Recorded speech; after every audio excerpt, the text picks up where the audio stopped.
नमस्कार, माउन्टेन समाचारमा स्वागत छ। म मञ्जु कार्की। नमस्कार, म खुशबु दास। सुरुमा अहिलेसम्मका मुख्य समाचार।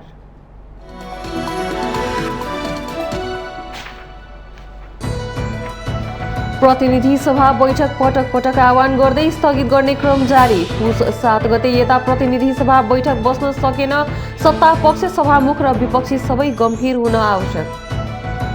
एमसीसी सम्झौतामा माओवादी केन्द्रका अध्यक्ष दाहालको भूमिकाप्रति विभिन्न टीका टिप्पणी। पत्र सार्वजनिक गरेर माओवादीलाई दोषी देखाउन खोजिएको माओवादी नेताहरूको तर्क।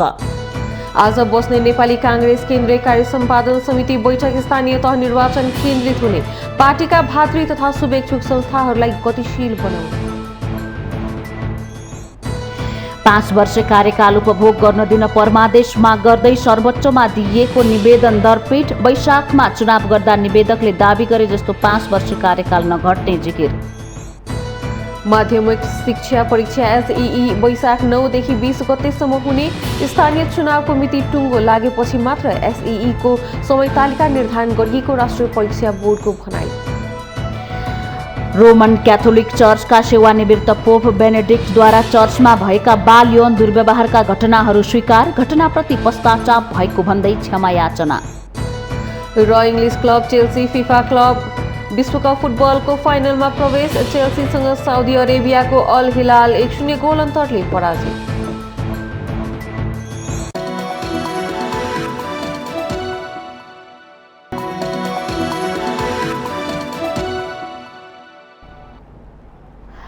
अब समाचार विस्तारमा। पटक पटक बैठक आह्वान गर्दै स्थगित गर्ने क्रमले निरन्तरता पाउँदा गत पुस 7 गते यता प्रतिनिधि सभाको बैठक बस्न सकेको छैन। प्रमुख प्रतिपक्ष नेकपा एमाले संसद अवरोधको सिलसिलालाई निरन्तरता दिने बताइरहँदा संसद बैठक फेरि फागुन 2 गतेलाई सरेको छ। माघ 16 गतेको प्रतिनिधि सभाको बैठक स्थगन गर्दै माघ 26 गते बुधबारका लागि आह्वान गरिएको थियो। सम्भावित कार्यसूचीबारे छलफल गर्न बुधबार कार्य व्यवस्था परामर्श समितिको बैठक डाक्ने विवरण मंगलबार अपराह्न आएको थियो, तर मंगलबार साँझ नै प्रतिनिधि सभाको बैठक स्थगित गरिएको सूचना आयो। सभामुख अग्निप्रसाद सापकोटासँगको परामर्शमा फागुन 2 गतेसम्मका लागि बैठक सरेको जानकारी संसद सचिवालयले गराएको छ। मंगलबार कानून, न्याय तथा संसदीय मामिला मन्त्री दिलेन्द्र प्रसाद बडुले सभामुख सापकोटासँग छलफल गर्नु भएको थियो। बैठकमा एमसीसी संसदमा टेबुल गर्ने विषयमा छलफल भएको र सोही आधारमा संसद बैठक फेरि सारिएको अनुमान गरिएको छ। त्यसो त यसअघि माघ 16 गतेको बैठक पनि एमसीसीकै गलफत्ताइले बुधबारका लागि सारिएको अनुमान गरिएको थियो। माओवादी तथा नेकपा एकीकृत समाजवादीले एमसीसीलाई यथास्थितिमा पास गराउन नसक्ने अडान लिइरहेका छन्। अमेरिकाले सम्झौतामा अहिले परिमार्जन गर्न नसक्ने आफ्नो अडान प्रष्ट पारिसकेको छ। सभामुख सापकोटाले एमसीसी संसदमा टेबल गर्न दलहरूबीच सहमति हुनुपर्नेमा जोड दिइरहनु भएको अर्थ उहाँ एमसीसी टेबल गर्न चाहनुहुन्न भन्ने प्रष्ट संकेत हो। टेबल गर्नलाई त सभामुख सहमत हुनु पर्यो नि त, पार्टीहरू सहमत हुनु पर्यो नि त, अनि पो हुन्छ त। त्यतिकै टेबल गरेर हुन्छ र मतलब त्यतिकै टेबल त हुँदैन नि त। कुन विषय टेबल गर्ने नगर्ने अन्तिम राइट त सभामुखको। सरकारले चाहँदैमा, कसैले चाहँदैमा त्यो हुँदैन क्या। त त्यहाँ गएर नारा जुलुस गर्छ नि त। त्यहाँ नारा जुलुस गरेर त्यो बेलामा के गर्ने त? नारा जुलुस गर्ने, अवरोध खडा गर्ने, अनि सधैँ चाहिँ तपाईँको महत्त्वपूर्ण विषयहरूमा चाहिँ छलफलै नगरिकन पास गरेर त हुँदैन नि त। केही टेक्निकल विषयहरू चाहिँ तुरन्तै भइपरि आउने चिजहरू त तपाईँ गरिहाल्नुहुन्छ। वर्तमान सरकार गठन भएदेखि नै संसद अवरोध गरिरहेको प्रमुख प्रतिपक्ष एमाले सभामुख सापकोटा आफ्नो गल्ती स्वीकार नगरेसम्म संसद चल्न नदिने अडान राख्दै आएको छ। सत्तापक्षीय नेताहरूको एमालेका कारण संसदीय गतिविधि अवरुद्ध भएको भन्ने आरोप अब आएर मिथ्या जस्तो देखिएको छ, किनभने सत्तापक्ष नै संसद बोलाउँदै र विभिन्न बहानामा स्थगन गर्दै गरिरहेको छ।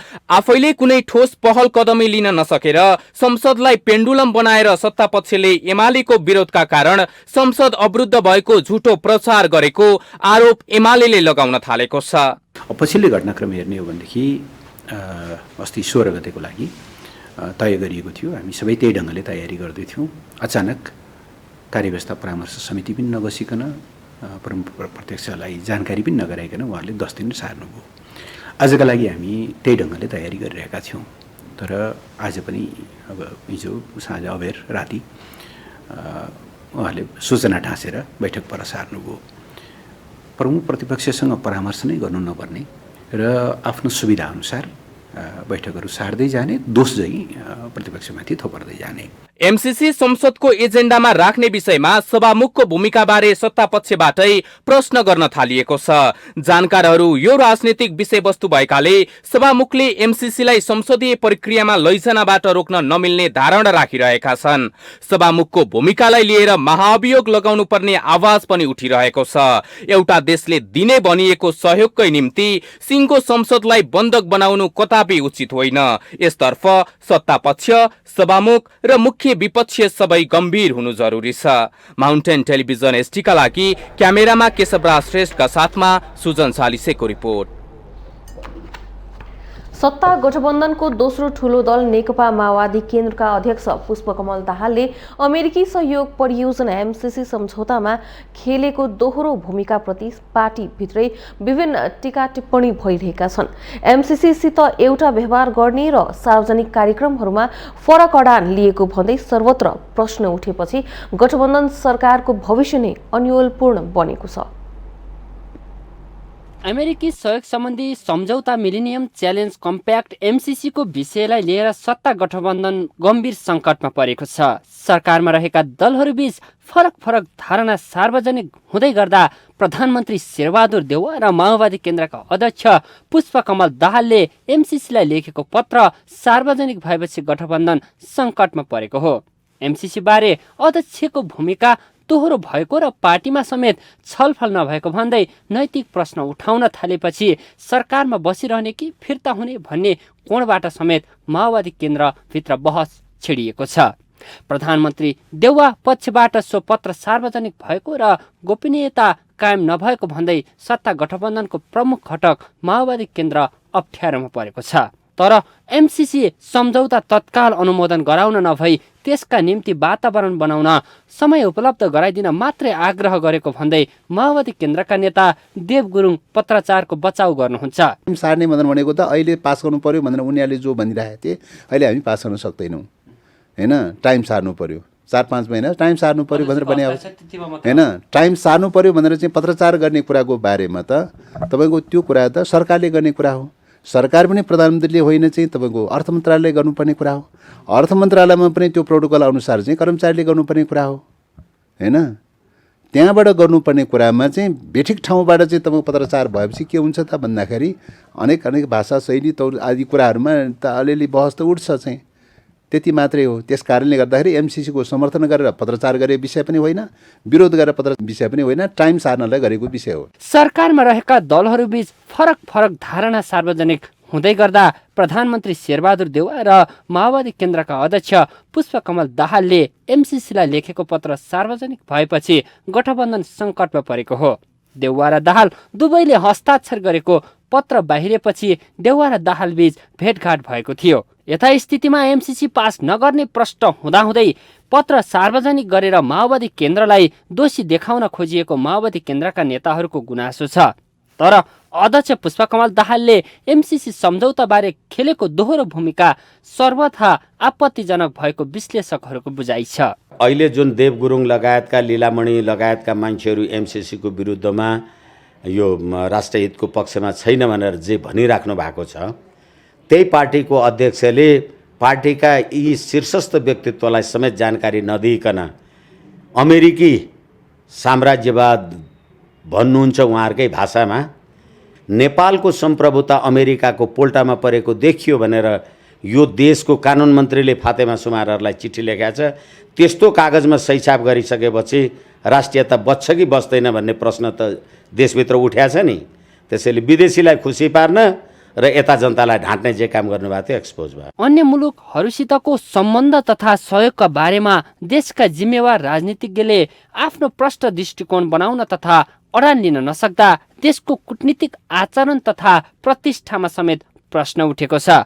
त्यसैले एमसीसी अघि बढे पनि नबढे पनि आफ्नो अन्तर्राष्ट्रिय साख र विश्वसनीयता जोगाएर अघि बढ्ने कूटनीतिक कौशल शीर्ष नेताहरूले देखाउनै पर्छ।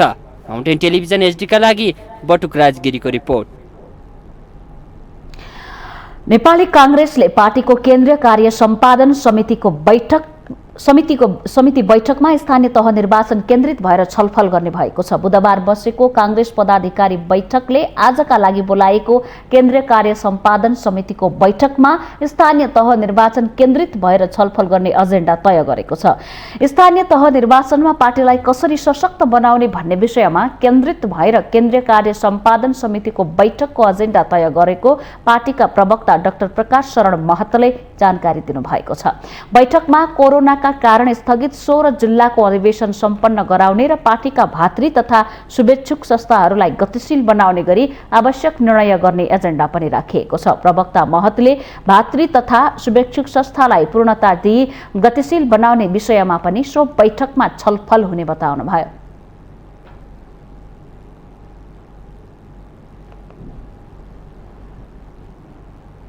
स्थानीय निर्वाचनमा हामी कसरी सशक्त रूपमा प्रस्तुत हुने, कसरी परिचालन गर्ने र यो 16 जिल्लाको अधिवेशन जुन चाहिँ स्थगन भएको छ, खास गरेर कोभिडको कारणले पनि फेरि सर्यो, त्यसलाई कसरी अगाडि बढाउने र सँगसँगै यो भातृ शुभेच्छुक सङ्गठनहरूलाई कसरी फेरि गति दिने, त्यसलाई पूर्णता दिने भन्ने विषयमा हाम्रो पदाधिकारी साथीहरू, बाँकी पदाधिकारी साथीहरूले जुन छलफल हामीले गरेका थियौँ त्यो सभापतिजीलाई चाहिँ ब्रिफ गऱ्यौँ। यसअघि मंगलबार बसेको बैठकले पनि केन्द्रीय कार्य सम्पादन समिति बैठकमा स्थानीय तह निर्वाचन केन्द्रित छलफल गर्ने निर्णय गरेको थियो।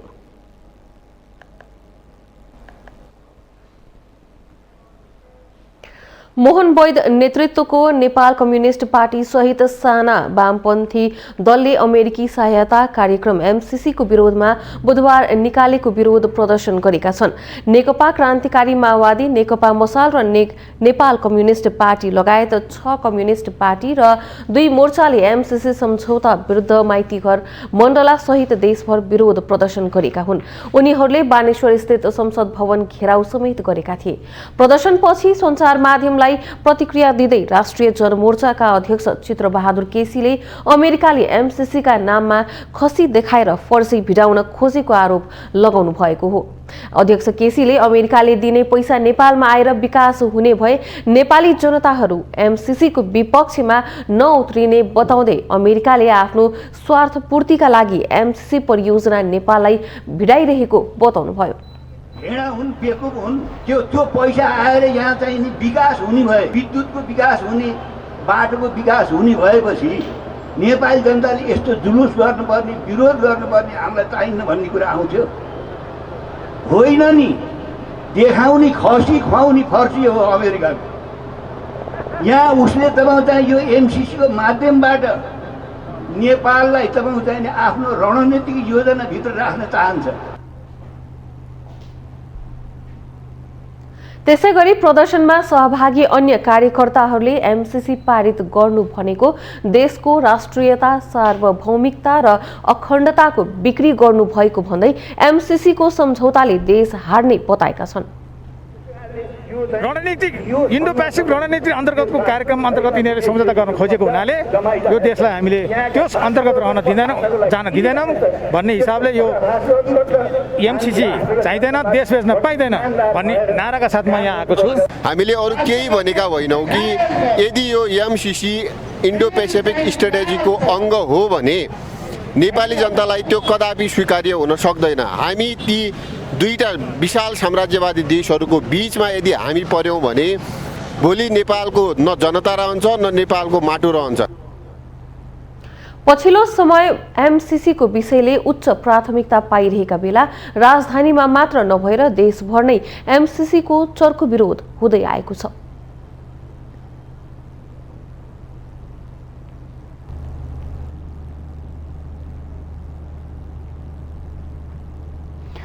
राष्ट्रिय प्रजातन्त्र पार्टीका अध्यक्ष राजेन्द्र लिङदेनले पूर्व अध्यक्ष कमल थापाले पार्टी छोडे पनि केही असर नपर्ने बताउनु भएको छ।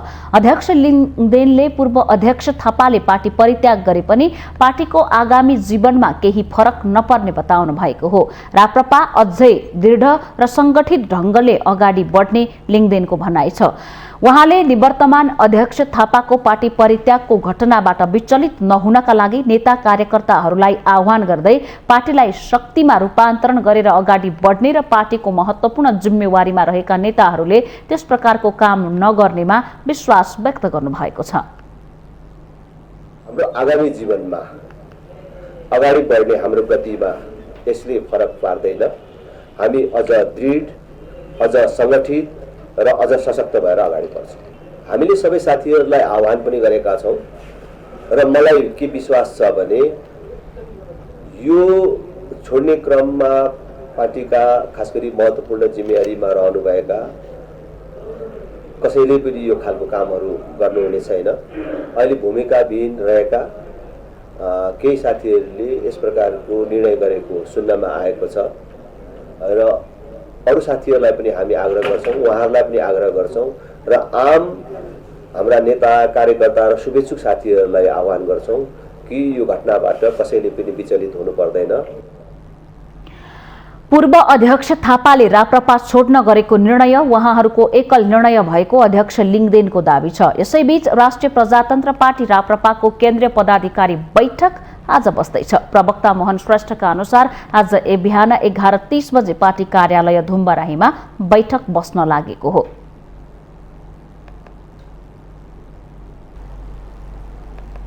महोत्तरीको भङ्गाहा नगरपालिकाका मेयर सञ्जीव कुमार शाहले 5 वर्षे कार्यकाल उपभोग गर्न दिन परमादेश माग गर्दै सर्वोच्च अदालतमा दिएको निवेदन दरपीठ भएको छ।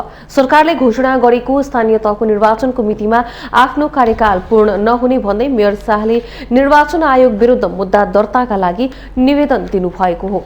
मेयर शाहले स्थानीय तह निर्वाचन ऐन 2073 को दफा 4 को उपदफा 4 र दफा 55 अनुसार नगर प्रमुखको पदावधि 5 वर्ष तोकिएको उल्लेख गर्दै सरकारले वैशाखमै चुनाव गर्दा आफ्नो कार्यकाल पूरा नहुने जिकिर गर्नुभएको थियो। तर सर्वोच्चले स्थानीय तह निर्वाचन ऐन 2073 को दफा 4 को उपदफा 4 मा अलग अलग मितिमा सम्पन्न भएको निर्वाचन उपदफा 1 बमोजिम तोकिएको मितिमा सम्पन्न भएको मानिने उल्लेख भएको स्मरण गराउँदै निवेदन दरपीठ गरिदिएको हो।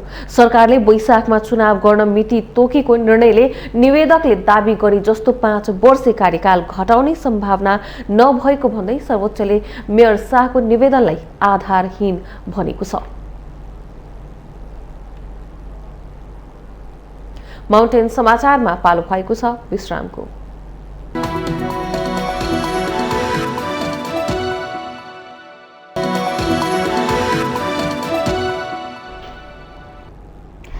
विश्रामपछि स्वागत छ। अब बाँकी समाचार। माध्यमिक शिक्षा परीक्षा एसईई वैशाख 9 गतेदेखि हुने भएको छ। बुधबार बसेको राष्ट्रिय परीक्षा बोर्डको बैठकले एसईई वैशाख 9 गतेदेखि 20 गतेसम्म सञ्चालन गर्ने निर्णय गरेको हो। परीक्षाको समय तालिका भने बिहिबार बोर्डको वेबसाइटमा सार्वजनिक गर्ने जानकारी दिएको छ। स्थानीय चुनावको मितिसँग एसईई को तालिका नजुदोस् भनेर निर्वाचनको मिति तोकिएपछि मात्रै एसईई को समय तालिका निर्धारण गरिएको बोर्डका अध्यक्ष महाश्रम शर्माले बताउनु भएको छ। बोर्डले विद्यार्थीलाई 2 महिना पढ्ने समय दिएर परीक्षाको समय तालिका सार्वजनिक गरेको जनाएको छ। यो वर्ष झण्डै 5,08,000 विद्यार्थीले परीक्षा दिने अनुमान छ। कोरोना महामारीका कारण 2076 र 2077 सालका एसईई भौतिक रूपमा गर्न सम्भव नभएपछि आन्तरिक मूल्याङ्कनकै आधारमा नतिजा प्रकाशित भएको थियो। कोरोना भाइरसको तेस्रो लहर फैलिएसँगै बन्द भएका विद्यालय आउँदो फागुन 1 गतेदेखि खुल्दैछन्। विद्यालय बन्द हुँदा वैकल्पिक माध्यमबाट विद्यार्थीलाई पढाउँदै आए पनि त्यो प्रभावकारी हुन सकेको छैन। त्यसैले विद्यार्थीको पढाइ पूरा गर्न चैतसम्म कक्षा सञ्चालन गर्ने र वैशाखमा परीक्षा गर्ने तयारी गरिएको हो। बोर्डले जेठमा कक्षा 12 को परीक्षा गर्ने तयारी गरेको छ।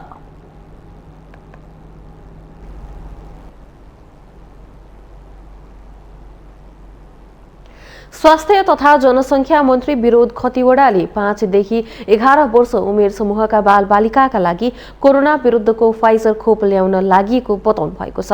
बुधबार नेकपा एकीकृत समाजवादी निकट विद्यार्थी संगठन अनि रासवियुले विद्यार्थीहरूलाई चाँडो कोरोना विरुद्धको खोप लगाउन र विपन्नहरूको स्वास्थ्य सेवा निःशुल्क गर्न माग गर्दै बुझाएको ज्ञापन पत्र लिँदै मन्त्री खतिवडाले यस्तो बताउनु भएको हो। उहाँले विद्यार्थीहरूलाई खोपको सहजताका लागि विद्यालय चिकित्सालयलाई नै खोप केन्द्र बनाइएको र आउने दिनमा खोपको उपलब्धतामा कमी हुन नदिने प्रतिबद्धता जनाउनुभयो।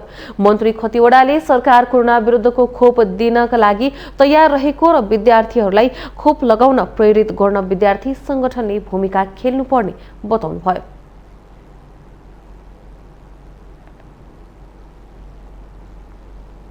अनि त्यसपछि अब हामीले 5-11 को लागि पनि चाहिने खोप ल्याउन प्रयत्न गरिरहेका छौँ। फाइजर खोप त्यो पनि हामी तल्लो तहका विद्यार्थीहरू 5 देखि 11 वर्षसम्मका विद्यार्थीहरू सामान्यतया हामी कहाँ 4-5 वर्षपछि नै विद्यार्थी भर्ना हुने प्रक्रिया सुरु हुन्छ।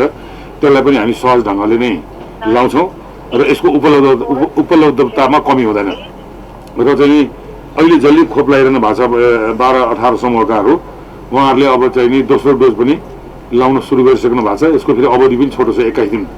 21 दिनपछि हामी दोस्रो डोज लिन सक्छौँ।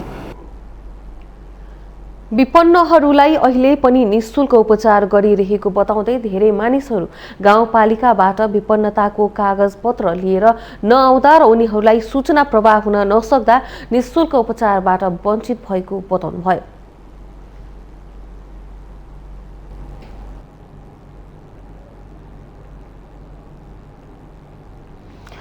लोकतान्त्रिक समाजवादी पार्टी लोसपा मध्य प्रदेशले मधेसमा आयो असोजमा मात्रै निर्वाचन गर्नुपर्ने प्रस्ताव गरेको छ। मध्य प्रदेशका अध्यक्ष जितेन्द्र सोनलले बुधबार विज्ञप्ति जारी गर्दै स्थानीय तहका पदाधिकारीहरूलाई अधिकारबाट वञ्चित गर्न नहुने भन्दै असोजमा मात्रै निर्वाचन गर्नुपर्ने प्रस्ताव गर्नुभएको हो।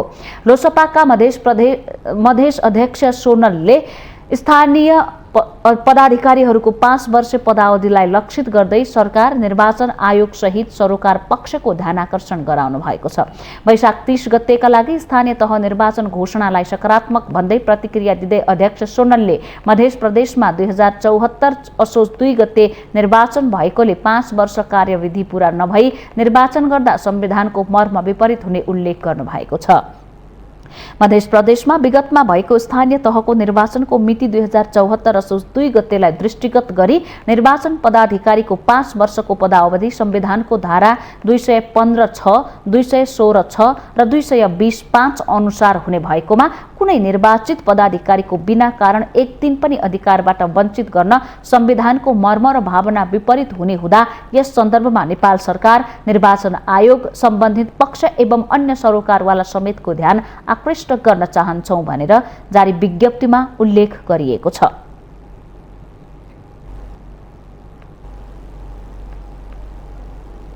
राष्ट्रिय मानव अधिकार आयोगले स्थापनाकालदेखि हालसम्म 21 वर्षको अवधिमा गरेका सिफारिस मध्ये 14% मात्रै सरकारले पूर्ण कार्यान्वयन गरेको छ। मानव अधिकारको संरक्षण, सम्वर्धन र प्रभावकारी कार्यान्वयनका लागि काम गर्दै आएको आयोगको स्थापना 2057 सालमा भइएता 1240 वटा सिफारिस मध्ये सरकारबाट 14% मात्रै पूर्ण कार्यान्वयन भएको आयोगले जनाएको छ।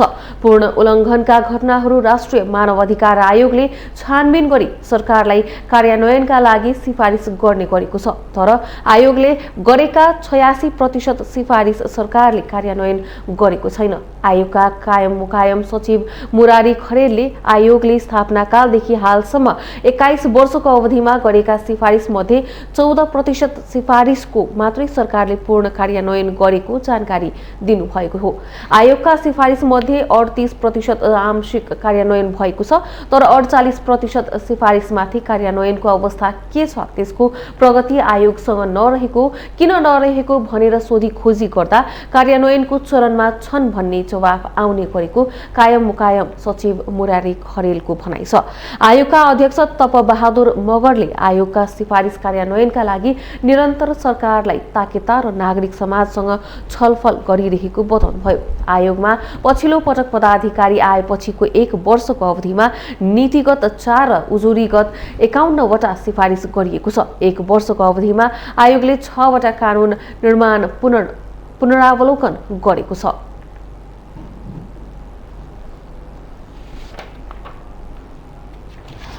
2072 सालमा काठमाडौँ उपत्यकामा फोहोरबाट बिजुली र ग्यास निकालिने योजना सुरु गरियो, तर यस योजनाले सकार रूप पाउनु पहिले नै पूर्ण विराम लागेको छ। युरोपेली युनियनले 80% र काठमाडौँ महानगरपालिकाले 20% लगानी गरेर अगाडि सारेको यो परियोजना अहिले बेकार बनेको छ। कुनै बेला निकै चर्चामा रहेको यो नारा फोहोरलाई मोहर बनाऊ अहिले सेलाएर गएको छ। तत्कालीन प्रधानमन्त्री केपी शर्मा ओलीले प्रत्येक नेपालीको घर घरमा पाइपबाट ग्यास पठाउँछु भन्ने प्रतिबद्धता गर्नुभएको थियो, तर राज्यको करोडौं लगानी खर्चेर यस्ता योजना अगाडि सारिन्छ र कार्यान्वयनको बेला आएपछि भने प्राय सबै नेताहरू मुखामुख गरेर लत्तो छाड्ने अहिले नियति नै बनेको छ। 2072 सालमा सुरु गरिएको यो योजना अहिले आएर अलपत्र परेको छ।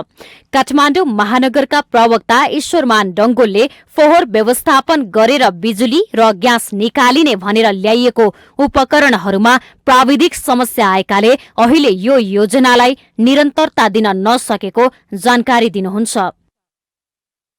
सुरुमा हामीले चाहिँ त्यसबाट केही चाहिँ हैन बायोग्यास पनि निकाल्यौं र प्रयोग पनि गर्यौं। पछिल्लो दिनमा चाहिँ त्यसको सधैँ चाहिँ के भन्दा ट्रान्सपोर्टेसन सधैँ भरि भराउ हैन जुन चाहिँ चल्ने अवस्था भएन, त्यो प्रयोगमा चाहिँ आउँछ। अहिले तत्कालै प्राविधिक समस्या भनौँ, अब त्यो चाहिँ के भन्दा सधैँ भरि भराउ डङ्गोर हुने र त्यहाँ चाहिँ त्यसलाई चाहिँ चाहिने खुराक चाहिँ हामीले व्यवस्थापन गर्न नसकेको कारणले वास्तवमा चाहिँ त्यो चाहिँ समस्या आएको छ।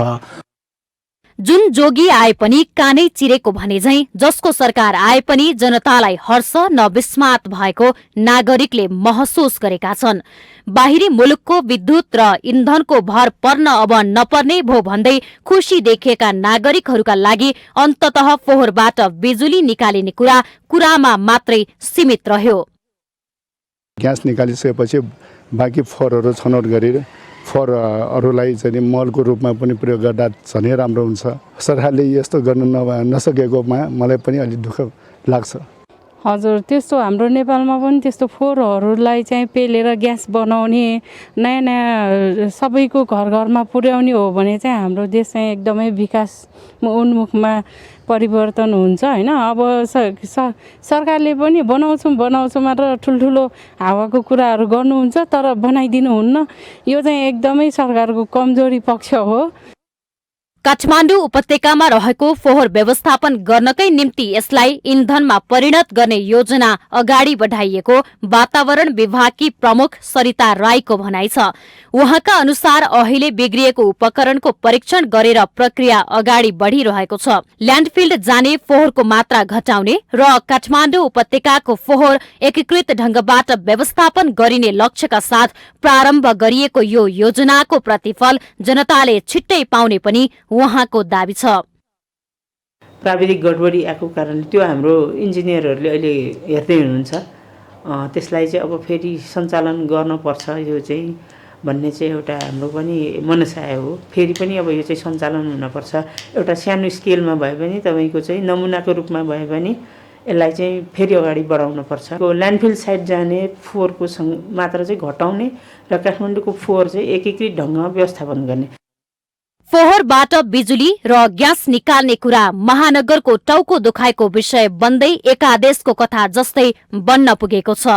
सरकारले जनताका लागि गरेका वाचा धरातलीय यथार्थमा आधारित हुनुपर्छ भन्ने पाठ यस परियोजनाको अलपत्र अवस्थाले सिकाएको छ। नेताहरूले चुनावी नाराका रूपमा जनतालाई यो गर्छौं र त्यो गर्छौं भन्नु अघि त्यो वाचा पूरा गर्न सकिने हो वा होइन भन्ने कुरा सोच्न जरुरी छ। माउन्टेन टेलिभिजन एचडी का लागि क्यामेरामा प्रदीप घलानका साथ बिन्दु अधिकारीको रिपोर्ट। माउन्टेन समाचारमा पालो भएको छ विश्रामको।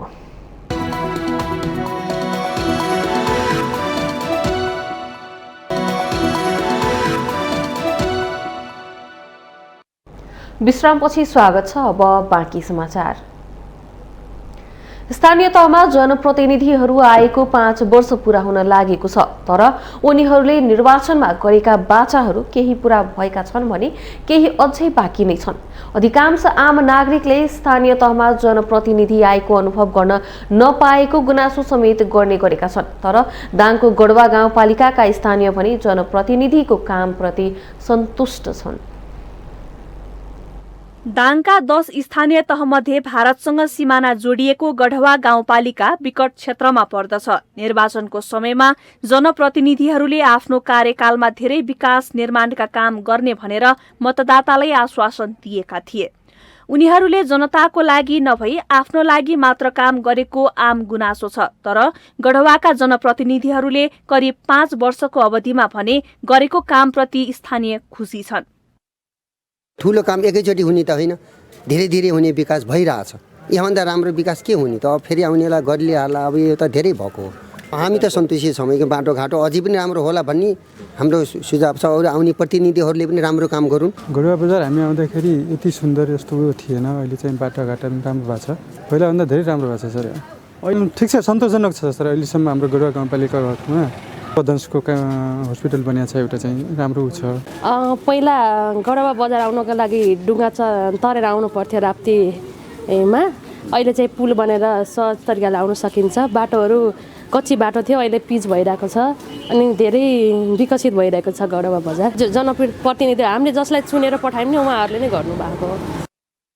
गाउँपालिकामा 8 वटा ओडाहरूमा विभिन्न पार्टीबाट निर्वाचित जनप्रतिनिधिहरू सबैको सहयोगबाट आफूहरूको कार्यकाल सफल भएको बताउँछन्। जब चुनावी माहौलमा उम्मेदवार भएर आइसकेपछि जनताहरूलाई विविध बाचाहरू चाहिँ हामीले प्रतिबद्धताहरू गरेका थियौँ। अब त्यो 100% भन्नुपर्छ। अब यति बेला आएर मैले 100% गर्न सकिनँ म भन्दिनँ। धेरै एजेन्डाहरू बनाएको थिएँ चाहिँ 1 नम्बरको सवालमा। जुन खालको एउटा सपना, जुन खालको योजनाहरू चाहिँ जसरी चाहिँ जनताको सुख समृद्धि, जनताको चाहिँ जनजीविकासँग जोडिने कुराहरूलाई नै चाहिँ लक्षित गरेर गराएको थिएँ। र ती कुराहरू मूलतः विकासका पूर्वाधार नै पर्छन् त्यसमा। मैले जित्नुभन्दा अगाडि त्यो ठाउँमा बाटोघाटो केही पनि थिएन। 2-4 गाउँ यस्तो गाउँ थियो मगरौटा बुटैनी भन्ने ठाउँमा कि बच्चाहरू विद्यार्थीहरूलाई स्कुल जाने बाटो थिएन। त्यो ठाउँमा अहिले त्यस्तो खोलामा मैले त्यो खोलालाई नालामा बनाएर त्यो 10-10 मिटर 12-12 मिटरको एकदम आजभोलि काट जाने बाटो बनाइसकेका छु। गाउँपालिकाका अध्यक्ष पनि सबैको साथ र सहयोगबाट गाउँको धेरै विकास भएको बताउनुहुन्छ।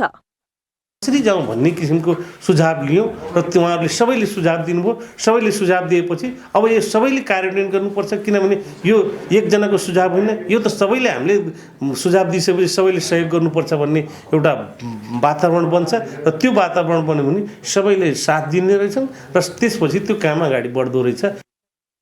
जनप्रतिनिधिले कति काम गरे वा गरेनन् त्यही ठाउँका जनतालाई मात्र थाहा हुन्छ। त्यसैले चिल्ला कुरा गर्न भन्दा काम गरेर देखाउने जनप्रतिनिधिलाई चुन्नु जनताको कर्तव्य हो। माउन्टेन टेलिभिजन एसडीका लागि दाङ सहकर्मी विकास टाङ्गीको रिपोर्ट।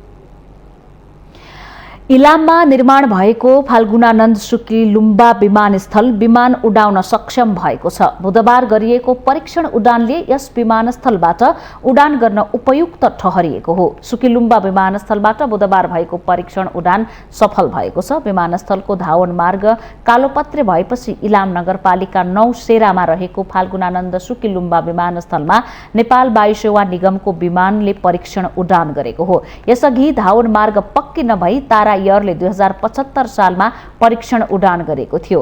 अब आउँदो फागुन 8 गते व्यावसायिक उडान हुने बताइएको छ। नेपाल नागरिक उड्डयन प्राधिकरणका इन्जिनियर विनायक भट्टराईले त्रिभुवन विमानस्थल काठमाडौँबाट सुकीलुम्बा विमानस्थलसम्मको उडान करिब 55 मिनेटको भएको जानकारी दिनुभएको छ।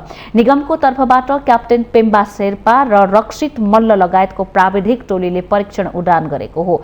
700 मिटर लम्बाई र 660 मिटर चौडाइको धावन बाहुन मार्ग सहितको विमानस्थलको शिलान्यास 2068 सालमा गरिएको हो। समुद्र सतहबाट 1150 मिटर उचाइमा रहेको उक्त स्थानमा प्राय घाम लागिरहने भएकोले विमानस्थलका लागि उपयुक्त हुने बताइएको छ। यो विमानस्थलले पूर्वी पहाडी जिल्ला र सीमापारी भारतको दार्जिलिङ, सिक्किम लगायतका बासिन्दाका लागि सहज हुने अपेक्षा लिएको छ। यस विमानस्थलको आगामी फागुन 1 गते उद्घाटन गरिने भएको छ। पूर्व प्रधानमन्त्री झलनाथ खनाल र पर्यटन मन्त्री प्रेम आलेले उद्घाटन गर्ने कार्यक्रम छ। तारा एयरले फागुन 8 गतेदेखि व्यावसायिक उडानका लागि इलाम नगरपालिकासँग सम्झौता गरिसकेको छ।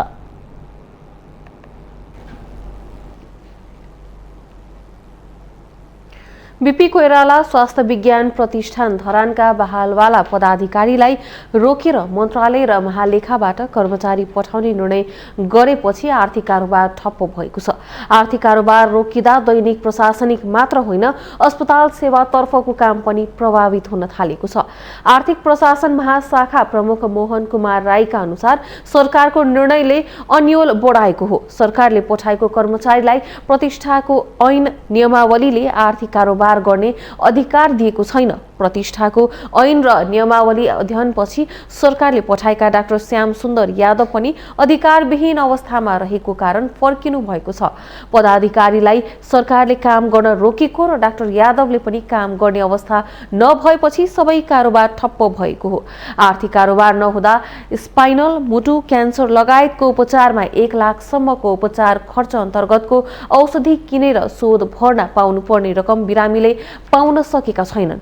प्रयोगशालामा चाहिने रिएजेन्ट सहितका सामग्री, एक्सरेको आवश्यक सामग्रीहरू पनि खरिद आदेश गर्न नपाएर समस्या हुँदै गएको छ।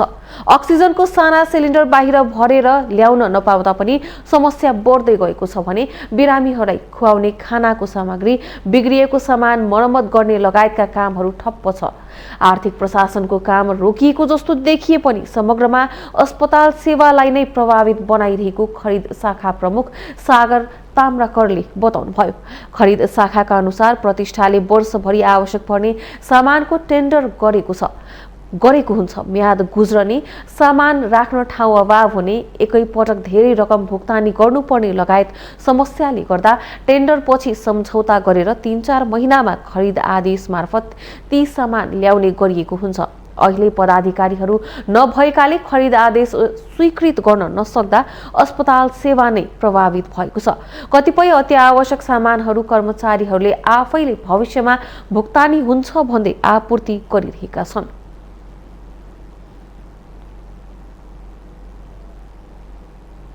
हामीसँग आर्थिक, अन्तर्राष्ट्रिय र खेल समाचार बाँकी नै छन्।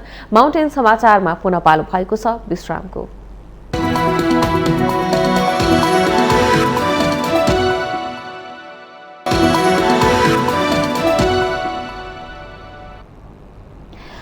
विश्रामपछि पुनः स्वागत छ। अब आर्थिक समाचार। आर्थिक समाचारको साथमा मेरो देश मेरो जगदम्बा सिमेन्ट, गुणस्तरको नयाँ स्तर रिद्धि सिद्धि सिमेन्ट, 53 ग्रेड र 43 ग्रेडको सर्वोत्तम सिमेन्ट अपग्रेडेड स्पेनका साथ।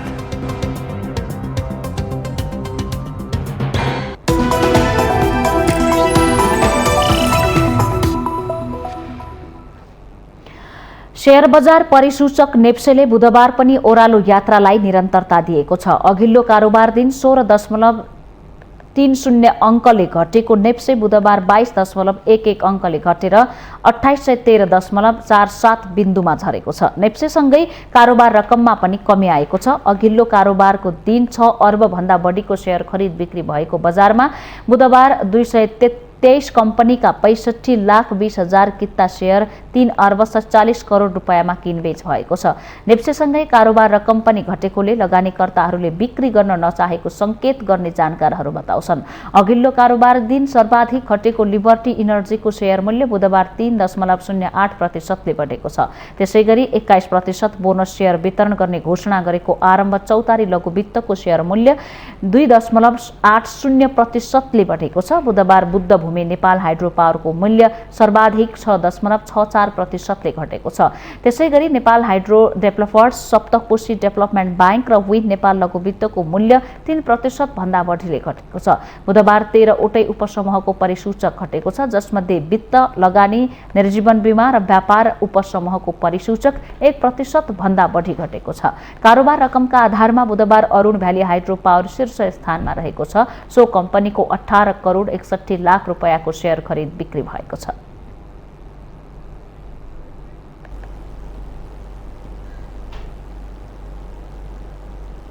यो सँगै हामी माउन्टेन समाचारको अन्त्यमा आइपुगेका छौं। जाँदा जाँदै मुख्य समाचार पुनः एकपटक।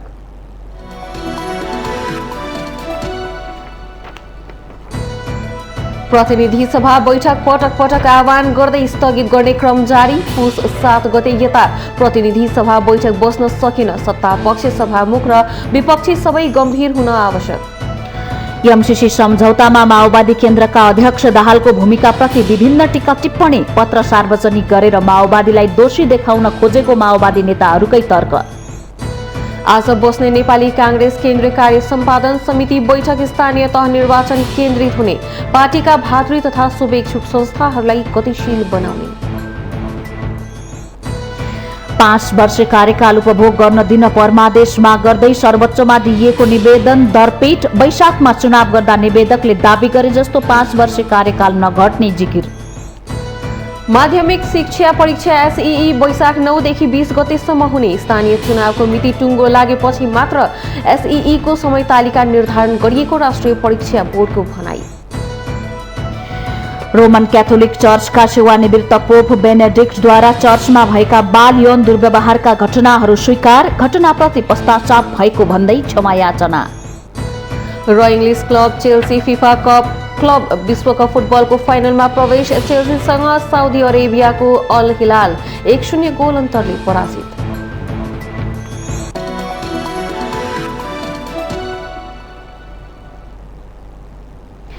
माउन्टेन समाचार अहिलेलाई सकियो। सत्य, तथ्य र निष्पक्ष समाचारका लागि माउन्टेन टेलिभिजन एचडी हेर्दै रहनुहोला। नमस्कार।